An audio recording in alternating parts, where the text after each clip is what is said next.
'cause I got the keys, babe. Don't wanna wake up one day wishing that we tomorrow. I wanna live fast, never look back. It's what we're here for. Don't wanna wake up one day wondering where it all goes. Assalamualaikum warahmatullahi wabarakatuh. Kami, siswi dari MTS Rodotul Huda kelas 82 ingin menjelaskan tentang pelajaran akidah akhlak, yaitu tentang iman kepada kitab-kitab Allah. Bab 1. Iman kepada kitab-kitab Allah. Pengertian iman kepada kitab-kitab Allah. Salah satu pokok kepercayaan atau rukun iman ialah meyakini adanya kitab-kitab Allah Subhanahu wa Ta'ala. Kitab-kitab Allah Subhanahu wa Ta'ala adalah himpunan wahyu yang diturunkan kepada Rasulnya untuk disampaikan kepada sekalian manusia sebagai pedoman hidup. Allah Subhanahu wa Ta'ala berfirman dalam surat Al-Baqarah ayat 4. Walladzina yu'minuna bima unzila ilaika wa ma unzila min qablik wa bil akhirati hum yuqinun. Artinya, dan mereka yang berfirman kepada kitab Al-Quran yang telah diturunkan kepadamu dan kitab-kitab yang telah diturunkan sebelumnya. Macam-macam kitab-kitab Allah yang diwahyukan kepada para rasul adalah sebagai berikut. 1. Kitab Zabur diwahyukan kepada Nabi Daud alaihissalam pada kira-kira abad ke-10 SM di daerah Israel. 2. Kitab Taurat diwahyukan kepada Nabi Musa alaihissalam pada kira-kira abad ke-12 SM di daerah Israel dan Mesir. 3. Kitab Injil diwahyukan kepada Nabi Isa alaihissalam pada permulaan abad pertama Masehi. 4. Kitab Al-Quran diwahyukan kepada Nabi Muhammad SAW pada abad ke-6 Masehi di Mekah dan Madinah. Kitab dan suhuh para Rasul Allah. Selain 4 kitab tersebut, Allah juga telah menurunkan wahyu berupa suhuh kepada para nabi terdahulu. Suhuh menurut bahasa berarti lembaran, adapun suhuh yang menurut istilah berarti wahyu yang disampaikan kepada Rasul akan tetapi tidak wajib disampaikan kepada manusia. Di dalam sebuah riwayat hadis disebutkan ada beberapa suhuf yang masing-masing diberikan kepada Nabi Adam alaihissalam sebanyak 10 suhuf, Nabi Syed alaihissalam sebanyak 50 suhuf, Nabi Idris alaihissalam sebanyak 30 suhuf, Nabi Ibrahim alaihissalam sebanyak 10 suhuf, Nabi Musa alaihissalam sebanyak 10 suhuf juga menerima kitab Taurat. 3. Kitab-kitab yang wajib diimani. A. Kitab Zabur. Zabur adalah kitab suci yang diturunkan kepada Nabi Daud alaihissalam untuk dijadikan petunjuk dan bimbingan baginya dan bagi umatnya. Secara bahasa, Zabur berasal dari kata Zabaru ya Zabrun yang artinya tulisan. Jadi Zabur menurut arti aslinya adalah kitab tertulis. Kitab Zabur diturunkan Allah sebagai petunjuk jalan yang lurus bagi umat Nabi Daud alaihissalam. Kitab Zabur juga sebagai kabar gembira bahwa bumi ini diberikan kepada hamba yang soleh, serta sebagai pemberi peringatan agar tidak ada alasan bagi manusia untuk mengingkari adanya Allah Subhanahu wa Ta'ala. B. Kitab Taurat. Taurat dalam bahasa Ibrani adalah Torah. Taurat adalah kitab yang diturunkan oleh Allah Subhanahu wa Ta'ala kepada Nabi Musa alaihissalam untuk dijadikan petunjuk dan bimbingan baginya dan bagi umatnya. Isi utama dalam kitab Taurat adalah 10 perintah, the Ten Commandments, yang berisi asas-asas keyakinan, akidah, dan asas-asas kebaktian atau syariat. 10 perintah itu adalah: 1. Perintah menghormati dan mencintai Allah dengan ketaatan terhadap perintah dan menjauhi larangannya.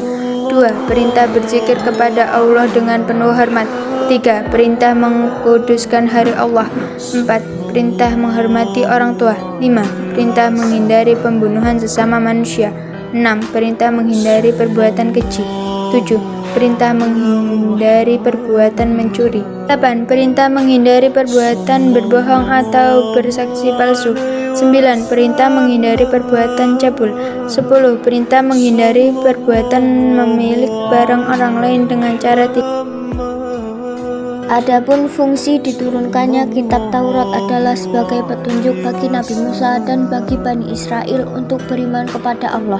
Sedangkan tujuannya adalah untuk meyakinkan kepada Bani Israel bahwa Allah itu ada dan Maha Esa, agar manusia hanya menyembah Allah saja, agar manusia berbuat baik kepada ibu bapak, agar manusia tidak berlaku kasar, curang, dan dusta, menghindari perbuatan memiliki barang orang lain dengan cara yang tidak halal. C. Kitab Injil. Injil adalah kitab yang diturunkan oleh Allah kepada Nabi Isa sebagai pedoman dan petunjuk hidup bagi Bani Israel. Kitab Injil semula berasal dari bahasa Yunani yang berarti kabar gembira, kemudian diterjemahkan ke dalam bahasa Arab menjadi Injil. Makna dari kabar gembira yang dimaksud adalah karena Nabi Isa menggembirakan para umatnya dengan berita akan kedatangan Muhammad SAW sebagai utusan Allah yang terakhir untuk seluruh alam. Nabi Isa mengajarkan Injil kepada para pengikutnya hanya selama 3 tahun, tepatnya pada usia 30-33 tahun. Lalu beliau diselamatkan oleh Allah SWT dari pengejaran kaum Yahudi yang ingin menyalibnya. D. Kitab Al-Quran. Al-Quran menurut bahasa berarti bacaan, adapun menurut istilah adalah kalam Allah yang diturunkan kepada Nabi Muhammad sebagai mukjizatnya dan bagi yang membacanya merupakan ibadah. Perbedaannya adalah bahwa isi dan redaksi Al-Quran langsung dari Allah dan apabila dibaca bernilai ibadah. Adapun hadis qudsi isinya dari Allah namun redaksi kalimatnya dari Nabi Muhammad. 1. Isi pokok kandungan Al-Quran. Tauhid yaitu mengesahkan Allah. Tauhid ini merupakan isi terpenting yang dikandung oleh Al-Quran. Ibadah yaitu semua perbuatan yang bertujuan untuk mencapai ridho Allah. Janji dan ancaman yaitu janji pahala bagi orang yang berbuat kebajikan dan ancaman berupa siksa bagi orang yang berbuat kejahatan. Hukum-hukum dan peraturan yang mengatur kehidupan manusia baik untuk kepentingan hidup di dunia maupun di akhirat. Kisah dan riwayat orang-orang terdahulu baik mengenai orang yang taat maupun orang yang ingkar kepada Allah. 2. Kelebihan dan keistimewaan Al-Quran. Allah telah menurunkan banyak kitab-kitabnya yaitu Taurat, Zabur, Injil, dan Al-Quran. Allah juga menurunkan suhuf. Akan tetapi dibandingkan dengan kitab dan suhuf yang lain, Al-Quran mempunyai banyak kelebihan dan keistimewaan. Di antaranya yaitu Al-Quran terpelihara kemurnian dan keutuhannya, membacanya bernilai ibadah, menyempurnakan kitab-kitab sebelumnya, keindahan bahasa dan redaksinya tidak tertandingi. Al-Quran sebagai obat penawar hati. 3. Fungsi dan tujuan diturunkannya Al-Quran. Sebelum Al-Quran diturunkan, masyarakat Arab hidup dalam kegelapan. Mereka juga disebut masyarakat jahiliyah karena tidak mampu memilih petunjuk dengan benar. Mereka banyak yang menyimpang dari agama tauhid yang telah diajarkan oleh Nabi sebelumnya. Dengan demikian, tujuan diturunkannya Al-Quran adalah untuk menuntun manusia ke jalan yang benar agar selamat di dunia maupun akhirat. 4. Nama-nama lain dari kitab suci Al-Quran. Al-Quran mempunyai nama yang cukup banyak, diantaranya adalah Alkitab, Al-Furqan atau pembeda, Az-Zikr atau peringatan, Al-Huda atau petunjuk, An-Nur atau cahaya, Al-Bayinah atau keterangan.